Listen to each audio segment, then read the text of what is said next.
এই মুহূৰ্তত জনাইছো এটা ডাঙৰ খবৰ। হাজোৰ পথ দুৰ্ঘটনাত নিহত স্কুটি আৰক্ষীৰ পৰিচয় উদ্ধাৰ কৰা হৈছে। নিহত স্কুটি আৰক্ষী অৰ্চনা মালাকাৰ। গুৰুতৰভাৱে আহত মৃত অৰ্চনা মালাকাৰৰ নবৌৱেক লতিকা মালাকাৰ। হাজোৰ সাতদলাৰ নিবাসী প্ৰয়াত ধৰণীধৰ মালাকাৰৰ জীয়ৰী বোৱাৰী। অৰ্চনা মালাকাৰ আশা কৰ্মীৰ মুখ্য সেৱিকা হিচাপে কৰ্মৰত আছিল। লতিকা মালাকাৰক আমিনগাঁওস্থিত পাটনা মেডিকেলত ভৰ্তি কৰোৱা হৈছে। লতিকা মালাকাৰৰ অৱস্থা অতি সংকটজনক বুলি জানিব পৰা গৈছে। আমি পুনৰবাৰ জনাইছো যিহেতু হাজোৰ পথ দুৰ্ঘটনাত নিহত স্কুটি আৰক্ষীৰ পৰিচয় উদ্ধাৰ কৰা হৈছে। নিহত স্কুটি আৰক্ষী অৰ্চনা মালাকাৰ। গুৰুতৰভাৱে আহত মৃত অৰ্চনা মালাকাৰৰ নবৌৱেক লতিকা মালাকাৰ।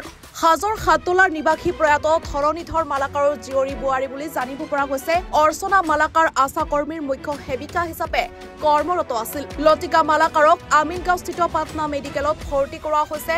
লতিকা মালাকাৰৰ অৱস্থা অতি সংকটজনক বুলি জানিব পৰা গৈছে। জুবিন গাৰ্গৰ গীতসমূহৰ ওপৰত আধাৰিত গানে কি আনে নামৰ এটা সুন্দৰ অনুষ্ঠান আপোনালোকৰ ওচৰলৈ আহি আছে অতি শীঘ্ৰে। অহা 15 আগষ্টৰ পৰা ধেমাজিৰ পৰা প্ৰথম অডিশ্যন আৰম্ভ হ'ব আৰু সেই অডিশ্যনৰ যোগেদি বিভিন্ন কণ্ঠশিল্পীসকলে যিসকলে এই অনুষ্ঠানত যোগদান কৰিব বিচাৰে তেওঁলোকে এই অডিশ্যনৰ যোগেদি আগবাঢ়ি আহক আৰু জুবিন গাৰ্গৰ বহুত ভাল লগা গান আমি সদায় শুনি আহোঁ।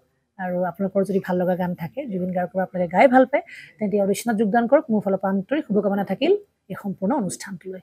ধন্যবাদ।